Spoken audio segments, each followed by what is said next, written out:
Hello.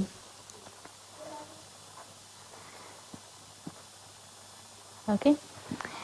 Good evening and very warm welcome to everyone for today's session. The topic today is nurturing our spirit, and for this talk we have with us Sister Linda. Please come over the stage. So Linda comes from Brighton and she coordinates events around the south coast. Linda has been with the Brahma Kumaris practicing meditation, being a student of meditation for the last 40 years.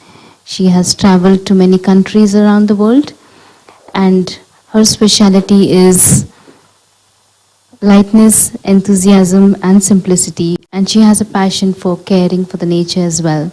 So today, especially, this topic has been chosen for marking the World Environment Day, and I hand over to Linda to share her thoughts with us. Thank you.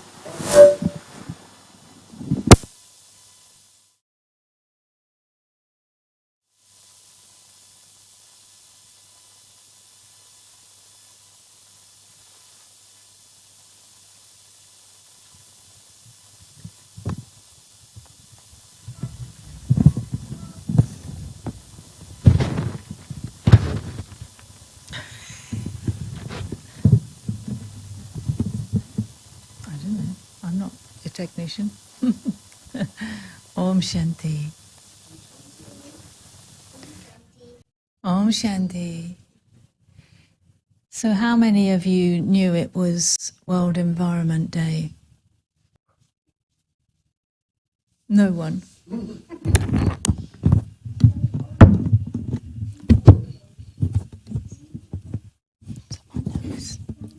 Someone knows. I always find it quite interesting how the United Nations creates all these different days to celebrate things, and nobody really knows about them.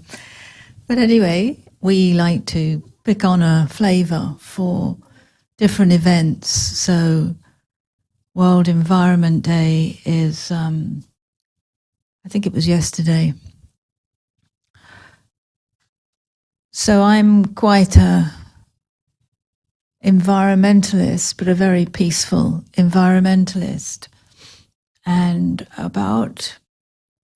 it must be about 10, 12 years ago, I was very involved in a project called Awakening the Dreamer.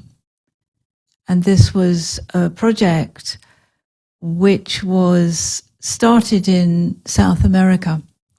And it was connected really with the indigenous people in South America who were, really noticing that Western industrialists were destroying their countries and digging up all the trees and polluting all the environment just to do whatever, grow soybeans for cows and all of these kind of things. But this was a very lovely project, and it covered lots of things, but one of the things that really touched me was about waste, how much waste there is. And I don't know about all of you, but years ago, maybe 50 years ago, I can remember just having one dustbin that had all the refuse go in one dustbin, and I can't actually ever remember it being over full. And now we have a bin for this and a bin for that, don't we? And one for cardboard, one for plastics, one's for glass. And if you live in a country like Germany, if you put the wrong thing in the wrong bin, you get fined. So somebody must be sorting through all that stuff to see what's in what bin. But we've got now to a stage where there's probably as much rubbish on the planet as there is people. There's just tons and tons and tons of rubbish. So this all comes under the heading of waste. And in the Brahma Kumaris, we look at waste quite a lot, but not so much on the physical level. Yes, we do observe that, but the waste in here And I think it's quite a reflection of the waste that we create in the world. You know, you get something from Amazon, you know, it's a small little thing, and you get this huge big box within, there's a box in the box. And what can you do with all the boxes? I mean, some of them you can use for something else, but not all of them. So this thing about waste, as we've gone through the years, we've incorporated more and more internal waste in our mind, in our thoughts, and it is reflected in the wastage in the world. So this project made me quite aware of this factor of waste, because we were running, it was a whole day event, and we got people to look up wastage, external waste. And so it made me start to think about wasting water, wasting any of the energies, of wasting food, on all levels, to look at, well, what was I wasting on the external level? And I did this, there was a pair of us running this project, and we did this ourselves to see how we could cut down on this wastage. You know, they say, I read somewhere, 2-minute shower. And I thought, I don't know if I can do a shower in 2 minutes. I have to time myself to see 2 minutes is not long, you don't think, but actually it's possible to have a shower in 2 minutes. So this was wasting water, to look at how much water and resources. And we feel that, you know, you turn the tap on and there's water, but you live in another country on the planet, and that's not the case. You have to walk 10 miles to go and get water, and then you have to carry it back in a bucket on your head, unless you've got really strong arms. So, you know, these resources that we use or we take for granted is actually connected with our attitude towards waste, that we can just throw it away. And in this Awakening Dreamer, the Dreamer Project, there's one video of one lady saying, and where is away? Where is away? Where is this place called away that we throw these things? Because we say this, don't we? We'll just throw it away. But where does away, where is this place where all this stuff is stored? So it all goes somewhere. And I also heard that if some of the recycled stuff has something that's not recyclable in it, they just dismiss the recycling and they just landfill it. So all the efforts is down to the human beings. If we don't, clean out the glass jars and clean out the tins, then they don't use them. So, and not everybody is as considerate to do that, because it takes time. So this wastage inside is where it's coming from, inside our mind. And I don't know how many of you have done the positive thinking course. I don't know if we run that anymore. COVID has changed all the drama, but we do run a positive thinking course, which allows you to look at the quality of the thoughts that you're thinking. And most of the thoughts we think are actually waste. They're not negative. Sometimes they're negative, and sometimes they're positive, but most of the time it's waste. It's recycled thoughts, the same thought going round and round your head. And unless you actually start looking inside, you're completely unaware. I think all these people out here shopping have no idea what thoughts they're thinking, what's going on inside them. But when we look at this wastage, and we have many ways that we can cut down on that waste and try to move the thoughts in a more positive direction. But these waste thoughts are connected with our physical body. And what we're seeing now is a lot of illness, lots of illness coming up, all sorts of kinds of illnesses that people are suffering from now. And most of it starts in the mind. It starts with the quality of thoughts that are being thought. So the other factor that's connected with waste is speed, that we think far too many thoughts. They're far too fast and far too many. So this is something that I've practiced for very many years now, to slow my mind down and have very few thoughts floating around in my head. I don't know if you use this wheel here. Does any of you use this wheel? I like to spin it, and it came up with simplicity. And that's one of my favourite qualities, actually, to keeping things simple. When things are simple, there's clarity. When things are simple, they're easy to grasp. They're uncluttered, they're uncomplicated. I really like simplicity. And so I try to monitor what's going on inside me to sustain that simplicity. And when I have conversations with people, this is how you can see what's going on inside someone's head, is when you start to listen to what they speak about. And I'm sure all of you have had conversations with people where they keep repeating the same thing. They might not have any mental disease, they just have a habit of repeating the same thing, because the same thing is going around, around and round in their head. And then they start to exaggerate and expand on it, and it all gets very complicated. So I like this word simplicity. So tonight's topic is about nurturing, and it looks at the environment, and it looks at plants. And this time of year, everyone that's got a garden, that likes gardening, is out in their garden. I don't know if you've got a garden, but I have a garden, and I have a passion to be in the garden. I love being in that space. We have a lot of birds in our garden, and they sing right from morning till night time, all different kinds of birds. It's really beautiful. But what I've noticed this year, and I hadn't really thought about it before, in terms of plants, the plant world, every plant starts off as a seed.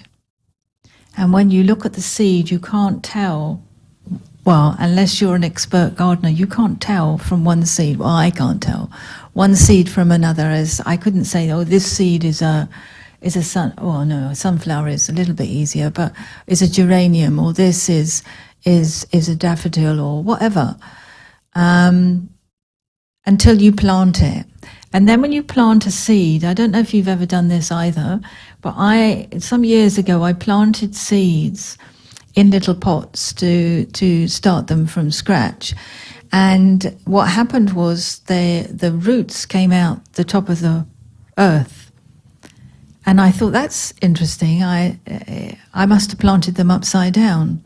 I didn't know there was a top and a bottom to a seed. Anyway, what I noticed was I never touched the seeds, but the roots came out the soil, and then they turned themselves round, went back into the earth, and this whole thing turned itself around, and the shoot that was supposed to come up. And I thought, how intelligent is that? That this seed knew it was, the plant itself was upside down. So that was quite fascinating. But what I've learned this year is that how much plants pay attention to their roots. That if you buy a plant from a shop, and a nursery or a garden centre or Tesco's, wherever you buy plants, they're already in pots. And then if you put that pot, then you take it out of the pot and you plant it into the garden. And maybe it's got lots of buds on it. It doesn't do anything for quite some time, because then it has to re-establish its roots. Because the plant knows, unless it's got really a good foundation in its roots, it can't actually nurture the rest of the plant. So I planted a plant which came in a pot, and then I put it into the ground, and the roots, instead of going down, they went sideways. And I've never seen that before. never noticed really, because I only noticed because I dug it up and put it somewhere else because it wasn't in the right place.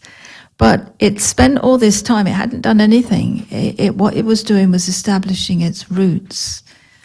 And once it's got its roots established, then the plant really flourishes and grows. So how much time do we spend on ourselves as spiritual beings, nourishing our roots? Actually looking at our roots, the real root core of ourselves. We nourish our bodies with what? Food. We nourish it with maybe a little bit of sleep, if we can. Most people have a sleep problem. We nourish it with a little entertainment, a little bit of play. We maybe don't nourish it so much with work, but we spend a large proportion, or we can spend a large proportion of our time at work. So this nourishment is all for the body, but what do we do for the soul? Where do we get our nourishment from for the soul? And that's why we come to places like this. Yeah, when you go away from here, do you feel uplifted? Do you feel much calmer? What do you feel? Lighter? Huh? Recharged. Happier. So these are connected with the soul. What you're doing by coming into this atmosphere is allowing yourself to just kind of let go for a few moments and just be and reconnect so that the soul can be nourished. Because that's what this whole, all of the centers around the whole world, BK centers, are there to nourish the soul. And the soul needs so much nourishment because it's so depleted. And I find it quite fascinating how so many people out there are still taking from the external to nourish something that's beyond the external. So people can go into all sorts of things and think it's nourishment. Food is a big thing. People like to eat. Well, we have to eat something.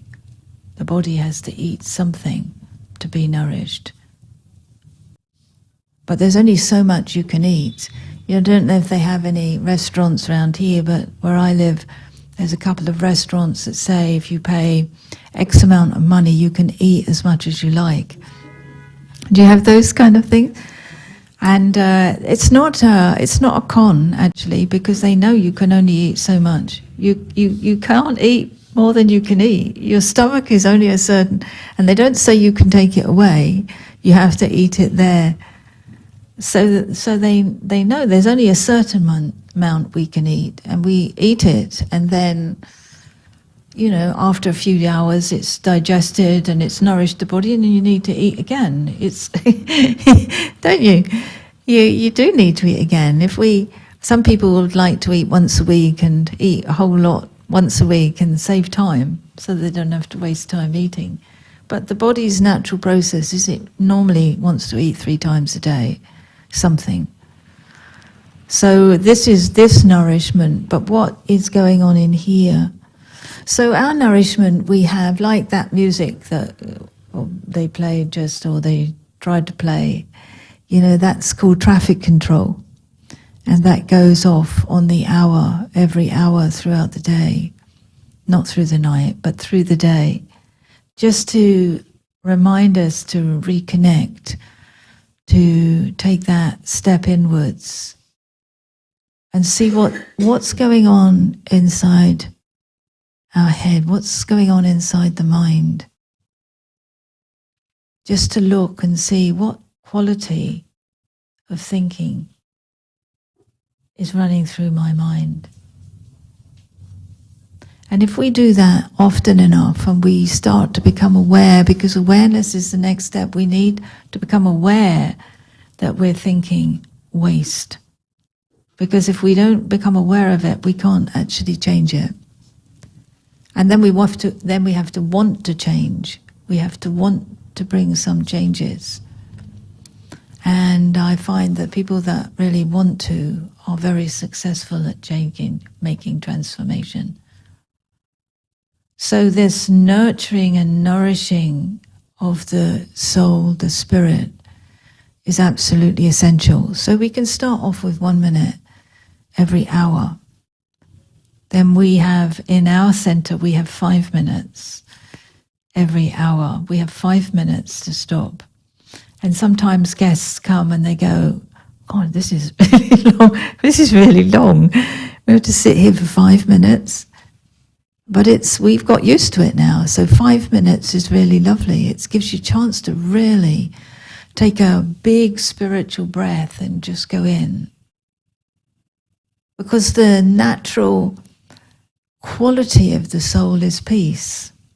And that's the first step of going inside, is to connect with that peace.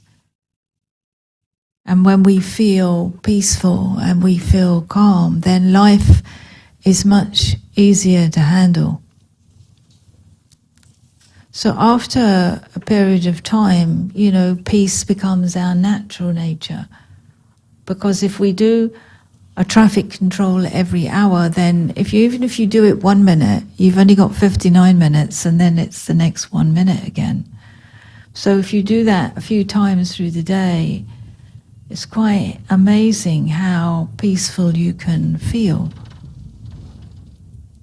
at the end of the day. And then you carry that through to the next day. So then after a while, peace becomes our natural nature.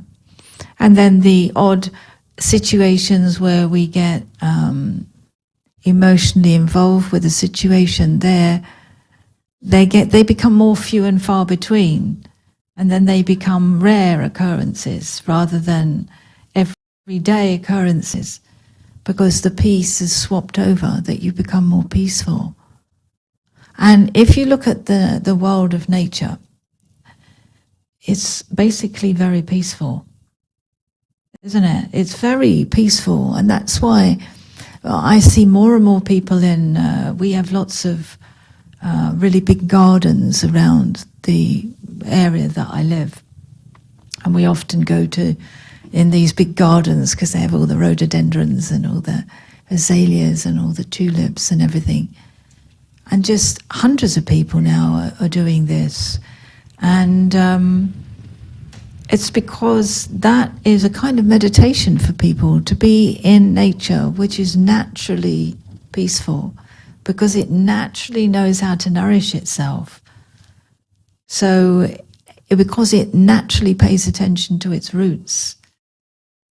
So I think this kind of example is really nice, to think about the spiritual roots. Our spiritual roots are basically 3 qualities, which is love, peace, and joy.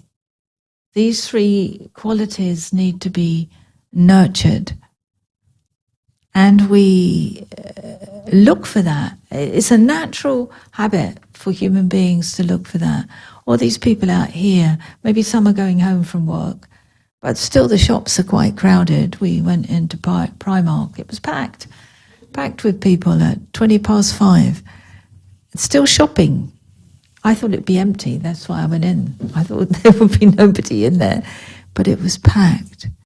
So people are trying to find either love, peace, or happiness, or all 3 of those things, because they want to nurture something inside themselves.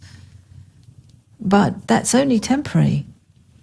It's only ever temporary. So you buy something and it generates a bit of happiness. You've got something new. That's also a key to it. And then 5 minutes later you want something else, or it doesn't satisfy you because it's no longer new. But when we go in here, we can, when we work on this, if you just did the 1 minute and started to see how that changes your life over a period of time and how peaceful you become, then you start to become aware how much easier it is to create thoughts that will make you feel uplifted, inspired. Newness is a very big key to this. To look for doing something new. So something new doesn't necessarily mean climbing Mount Everest or flying to the moon. But something new, if we can find something new every day, and it can be something you see, something you hear, something someone says, to just bring about that energy inside, it makes a lot of difference to our transformation. So slowly we are transforming. There are lots of people on the planet that are really moving into this new age direction because it is coming. There's going to be a huge surge of people moving into this new age, which many people are seeing is much closer than maybe we see it in the Brahma Kumaris. So this is an age of awareness. This is an age of reconnecting. This is an age of coming together as a community. These kind of words are quite popular in some of these New Age speakers that are really inspiring people to look a little deeper inside and see what's going on inside themselves and really find ways to maintain and sustain the positivity that's actually there. Because this world is quite negative, don't you think? It's very easy to buy into the rubbish that they put out, especially through the news. And they've already told us it's fake. So that's quite interesting, isn't it? We're still buying into it even though we know it's fake. So because we need something in here, because it's so hard to think your own thoughts, it's much easier to follow somebody else's thoughts and allow someone else to make our emotional state fluctuate. And this definitely, when we're in negativity, we are allowing ourselves to be pulled this way and that way emotionally. So to create positive thoughts, one of the things we can do with our thoughts is to create atmosphere. This is a nice experiment you can do if you meditate. I'm sure you all are meditating anyway. But see, when you go into a room that's not normally a place where they meditate, it's very difficult to do it, or it's very difficult to monitor it in a place where meditation is happening.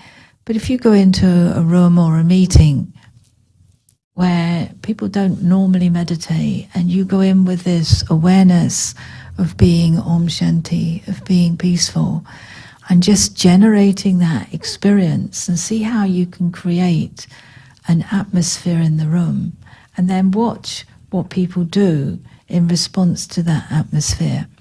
I find that quite a nice thing to do. I mean, I haven't done it for a long time because we've been locked out, and it's a different thing to do it on the internet because you can't monitor it, you can't see people change. But when we're with people, I like to just be silent and not, just be somewhere in the corner or something, not anywhere where people are noticing, but just to sit in that stillness and create that atmosphere and that energy and see how people respond to that. Just watch how people just start letting go, become more relaxed, become much more in tune with themselves, start to become more authentic, start to speak from their heart rather than from their head. So it's really lovely what you can do to experiment with your positive thoughts that will generate lovely positive feelings. And that's really what we want to feel, isn't it? one of the things is, you know, we can talk about this for ages, but if we don't get a feeling, then it's not quite the same.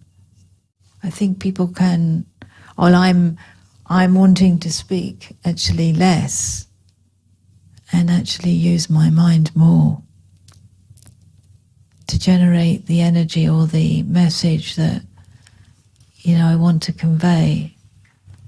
As if it hits people in their heart, it's really the job done, really. You can say clever things here. I mean, most people come to these talks and go away not remembering a single word that anybody said, to be perfectly honest. And it's not just me. I'm sure that I'm one of them, but you know, I remember Daddy Janki, she used to come and give really words of wisdom, and if I didn't write them down, I could never remember them afterwards. But I could always remember the feeling. I could always remember that feeling that she generated and how she connected all of us together with that feeling. So it just shows you that the thoughts that she's thinking, the thoughts we're thinking actually speak much louder than words, much louder than words. So that comes with really attention on this nurturing, giving time to allow our mind to be quiet. And the most beautiful time of the day is in the early morning. You know, it's so lovely to be up this time of the year, early in the morning. In the winter, it's lovely as well, but it's a little colder and it's dark. But in the mornings, in the early mornings now, when it's light, and always the birds are up, they start singing before the dawn has broken. And they sing. Why do they sing?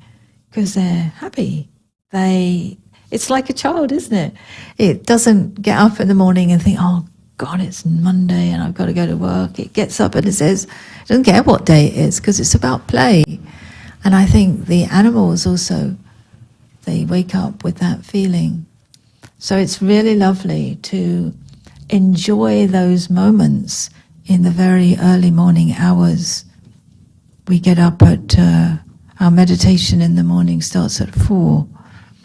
And the sun isn't, actually the sky isn't, the sun isn't up at 4, but you can see it's just coming up over the horizon.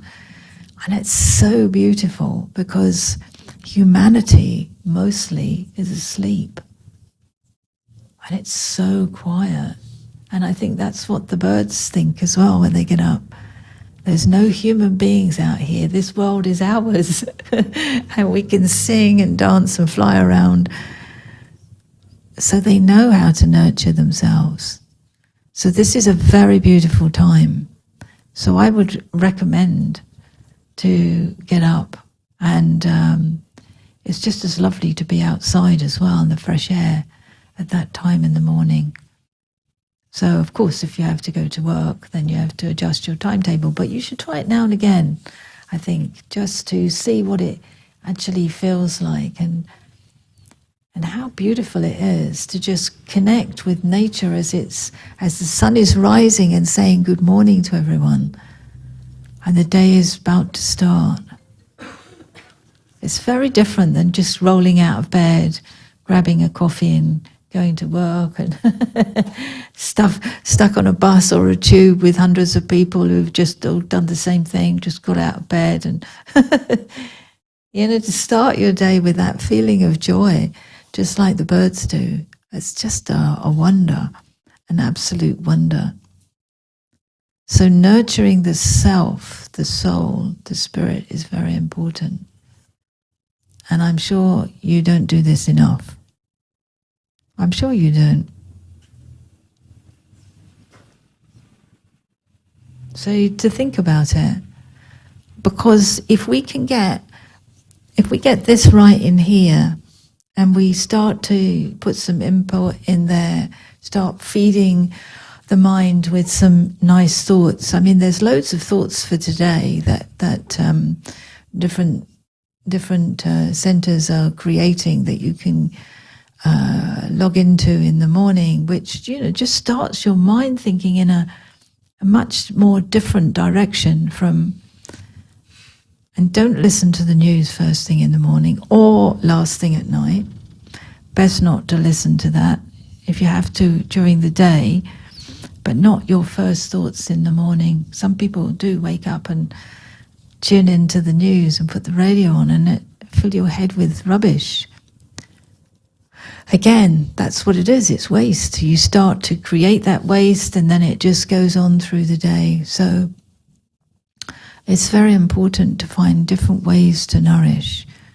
So nourish the mind, give the mind space, let the intellect be cool and calm, let the intellect be strengthened by peace.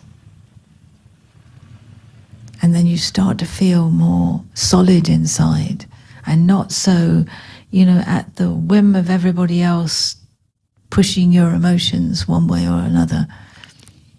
Because that's what happens when we're into waste and our mind is caught up with all these things. It just gets pulled one way and another. And it's all taking our energy and our power. So nourishment to bring yourself back to being able to sustain the self on a very elevated level. And then you start to draw towards you very much more like-minded people. People that think in a higher way. You can tell what people are thinking, as I've already said, by what they speak about. Just be quiet and listen. Just go somewhere to a coffee shop or something and listen to what people talk about. And then you come to a place where people are higher thinking and listen to what they talk about. I don't know if you do this, but when I travel, if I'm traveling on the train, I do like to listen to what people talk about. And then you find somebody that talks about spirituality. It's like something that's, you really want to, you're really listening, because it's a really nice elevated conversation. Last weekend, not this weekend, the weekend before the bank holiday weekend, we were in Oxford on retreat. And we had a chance to have, we did have 2.5 hours talking, small group of us, about how we were feeling spiritually, what was going on in our mind. 2.5 hours. I can't remember the last time I sat and talked to for 3 other people for 2.5 hours and not feel that I needed to go and have a cup of tea or I needed to go to the bathroom. It was just, we were just really focused because the conversation was so interesting and so uplifting. It was just wonderful. And normally you have conversations and they last for minutes. That's enough. Don't need to know anymore. And we move on. So when we really start to think about nourishment, we have to look. When you've eaten, like we had supper here, we had some dinner. It's like, and Daksha always has too much food everywhere, of every variety. There's too much. Yeah, you can have more, but you can only eat. And I feel full. And then that's really feels a nice feeling, doesn't it, when your tummy's full? You've eaten enough. So in here, what a lovely feeling when we've had enough. I have enough peace now. We don't sit meditation all day long. Just that morning session, little half an hour in the evening. Dip in and out through the traffic controls through the day. And you feel full. And then anything that comes that could potentially cause a problem does not cause a problem because you're full. So it's quite simple, really, but it takes energy and effort to do it. So we don't want to stay undernourished, do we? When people are undernourished, they're usually skinny. Well, none of you look like you're undernourished here, but In some countries they are undernourished in terms of food, but we're spiritually undernourished as a human population on the planet. So if you feel full, then people will notice that, and people will want to know, what is it you're doing that's giving off this radiating this energy? They will feel it, they will see it, and they will remark on it. So it's not a hidden thing. It's quite visible. People will feel it. So I think I'll stop there. I'm supposed to go till 7:30, but I've gone 26 minutes past 7. So our little, here she comes. She's multitasking, which is very good. Any questions? Any questions? Any easy ones?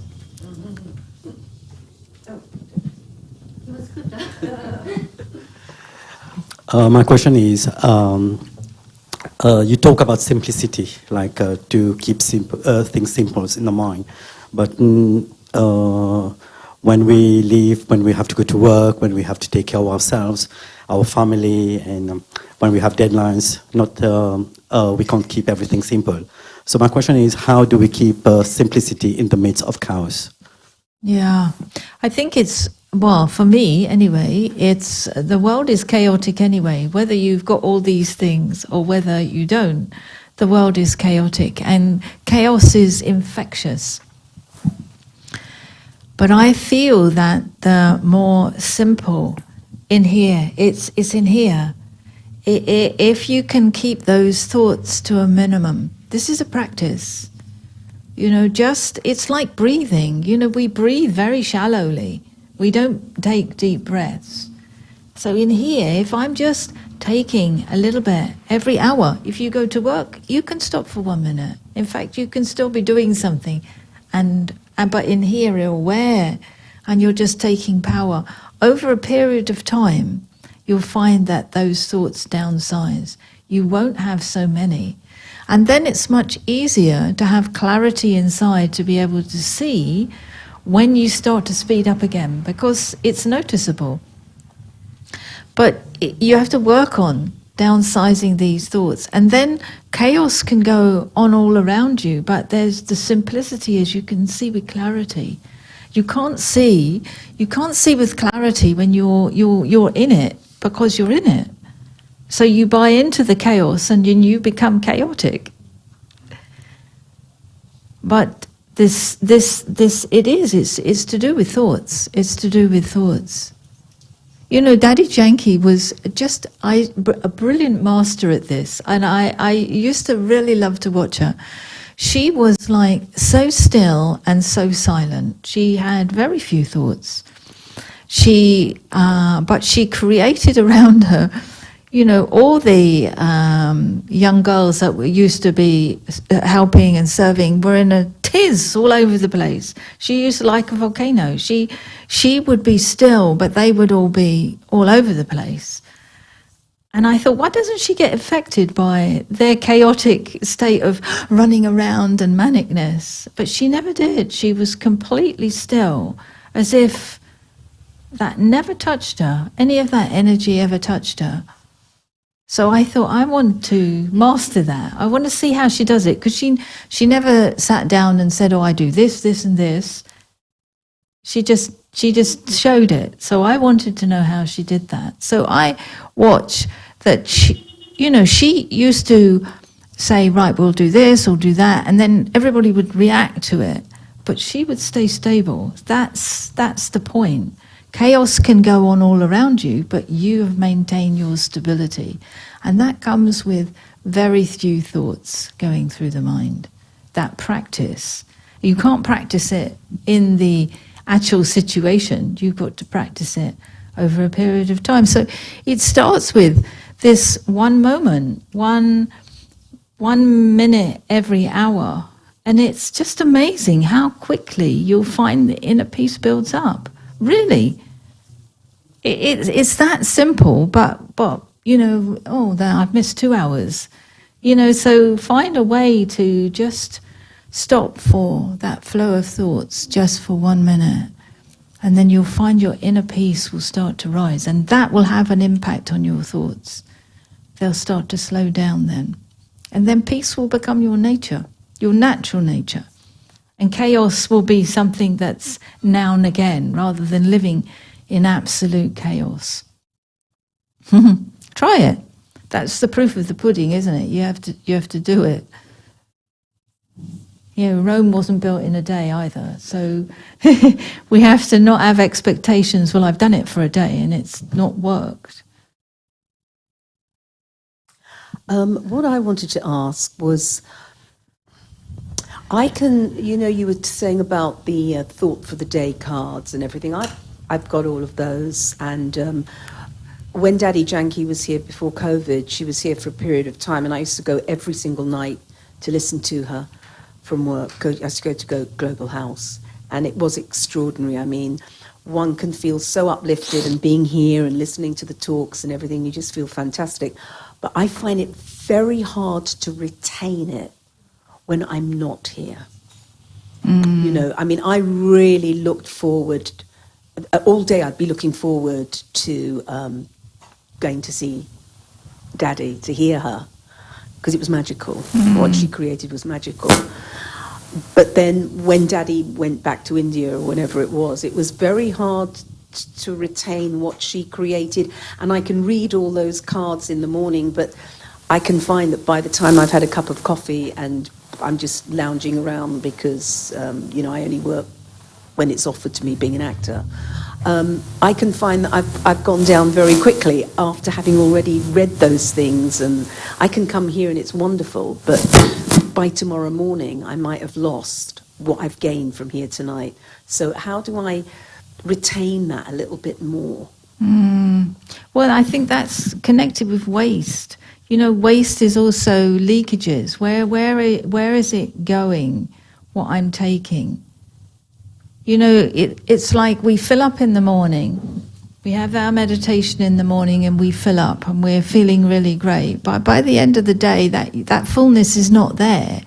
So it's looking and checking, where is it leaking? Where am I leaking that energy from? So to retain, it's impossible to retain every single word. That's what I was sharing, that you go away and you won't remember hardly any of it. But it's speaking to the soul. So there's loads of things that you can do to do. I mean, we have meditation together every morning in all our little groups around the UK.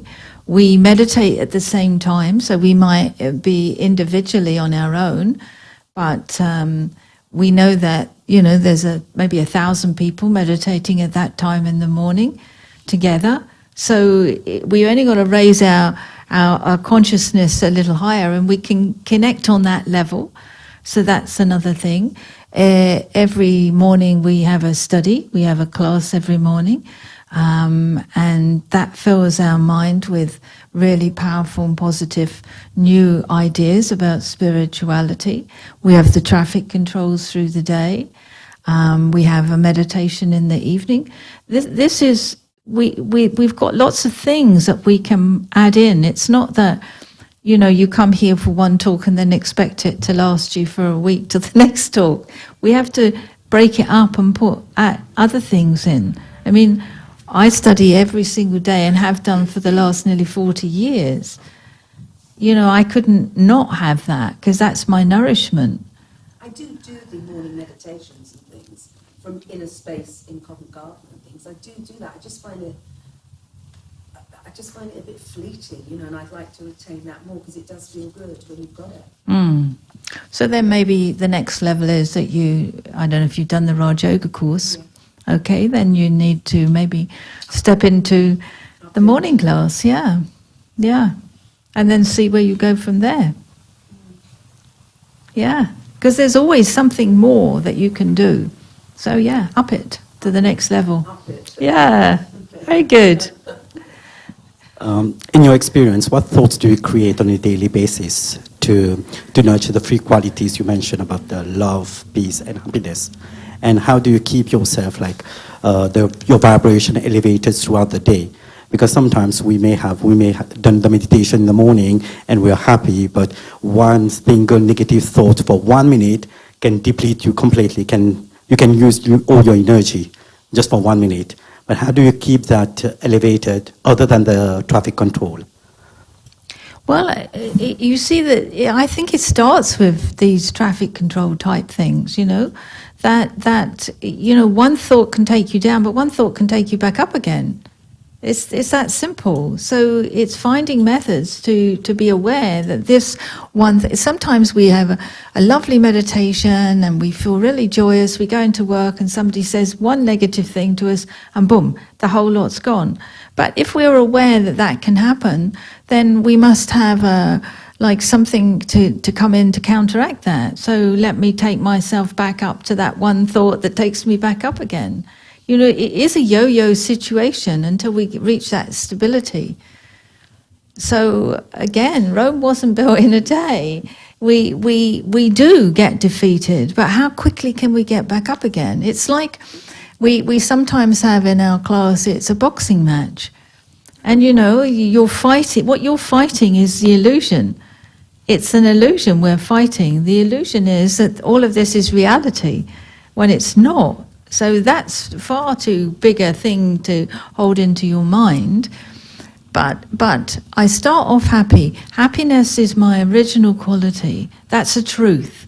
Unhappiness is a falsehood. So we live in a world where unhappiness is perpetuated. So we're going to come up against unhappiness. So our enemy is unhappiness. Our opponent is unhappiness. So sometimes our opponent will punch us and knock us and we'll fall down. But, when you're in boxing, you've only got a count of 10 and you're out. If you can get up between 1 and 10, then you're back in and you can fight again. So how quickly can I get back up again after some incident or even my own thought has taken me down? Let me go up again. Let me carry on fighting. So it's quite a nice, I like that image, that it's a boxing match. And I'm fighting the battle in here. It's not out there. It's not the people. It's in here. So if I can recognize that actually my weak thought has defeated me, then let me bring in a powerful thought and let me come back up again. So a powerful thought can be taken from any of those thoughts for the day. And I remember once, and I was going through something, and I was getting a thought for the day, and every single one seemed to be of benefit for me for that day. And I thought, how can this be? This thought for the day is going out to thousands of people, but it felt like it was just instructions for me. So I thought that was really, really great. So I took those instructions and turned it around, and then we become strong, you see. You won't become strong unless you are actually fighting against something. So we're not fighting against people, we're fighting against our own weak thoughts, our own waste thoughts, our own negative thoughts. So just carry on, man. You're doing very well. One last quick question and then we move into meditation. Okay. Earlier we talked about waste. Waste of food, waste of other items. Our body, we do eat, and most of the food we eat is eliminated as waste. So it is very important, next to thoughts, that we have good food that nourishes the body and not waste. What's your answer to that?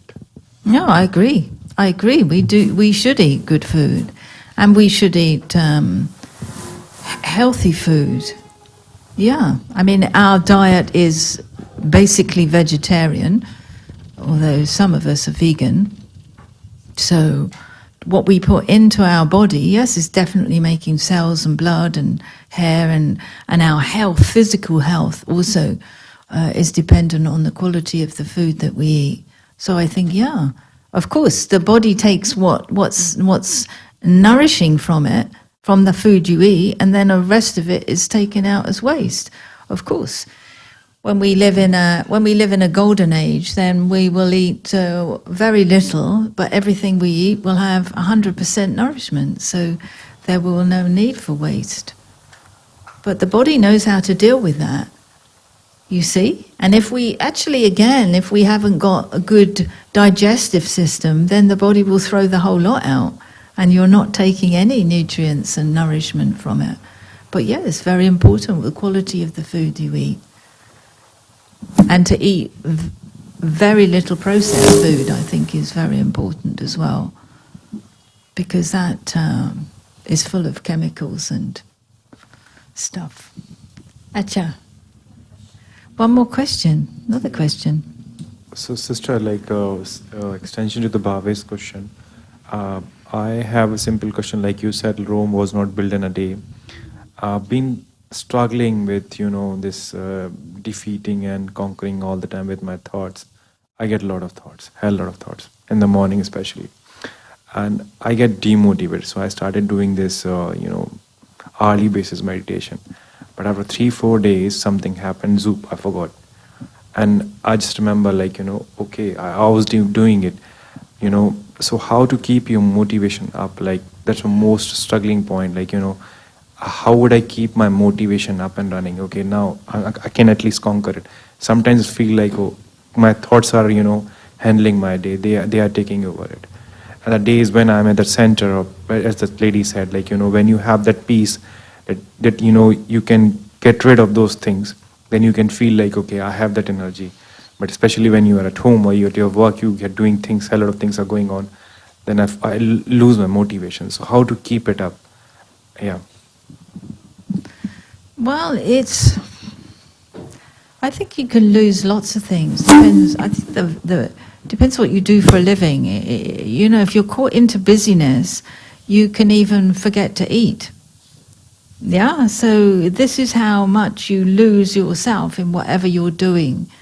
So I keep saying traffic controls, but anything that you find methods to break the cycle of going a whole day without food or going a whole day without looking at your thoughts. We have to keep bringing it back to what's going on inside. We do. It's like watching a film. I don't watch films now, but I know when I've been on a plane and I've watched a movie, I've completely forgotten I'm on a plane or I'm with other people. I'm just locked into that movie.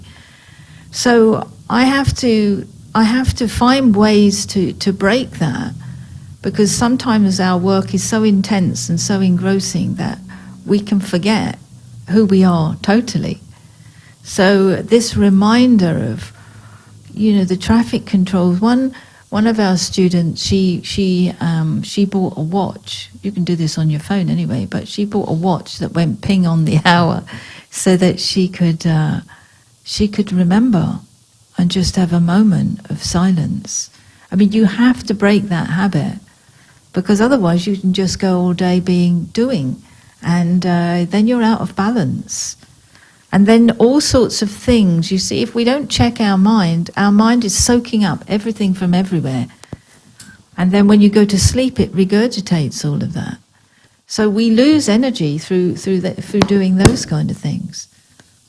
So who am I? That our question every day is, consider yourself to be a soul. Consider yourself to be a soul. This is a number one thing to think about. When we lose ourselves, we're totally lost in body consciousness. So you just have to keep doing it and not get disheartened. And if you find places like this where you get benefit, then come more. Come more often. Acha. Meditation. 1 minute.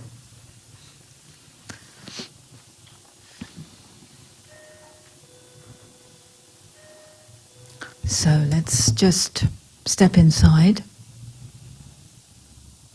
Behind the eyes, it's very important to know where I, the soul, am sitting. Behind the eyes, in the middle of the brain, is where I, the tiny soul, the point of light reside. And when I step inside and connect myself to myself, I discover peace. Peace is my natural nature.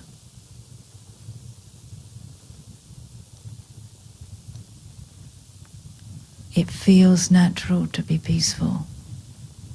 It feels powerful to be peaceful. Peace makes me happy. When I'm peaceful, I can love. This tiny point of pure consciousness, I, the soul, is an embodiment of the qualities of peace, of the qualities of love, and the qualities of joy. So a simple method is just to breathe in peace, and breathe out worry, tension, stress, waste. And breathe in peace.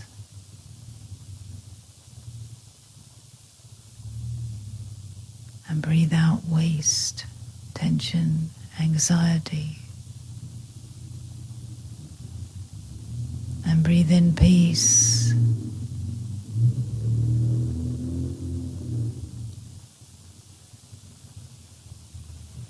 And breathe in peace.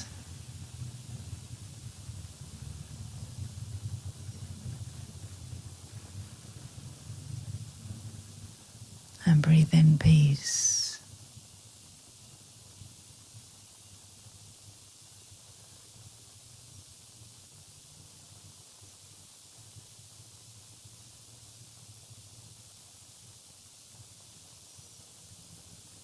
Om Shanti.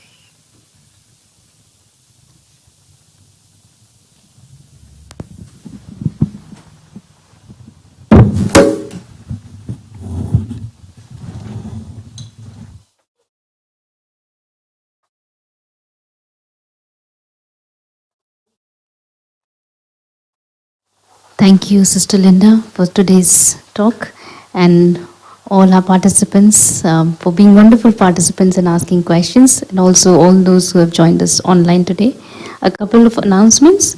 So the next Tuesday session is on the 13th of June, and the topic is Superhero, which is going to be marking the Father's Day, and we'll have a conversation between Haran Turai and John McConnell. So you're welcome to join us. The next session would be on the 17th of June from 2 to 4 p.m. and that is the positive thinking session. And for these sessions, we would request you to book yourself online to be able to join us. And the product of the week is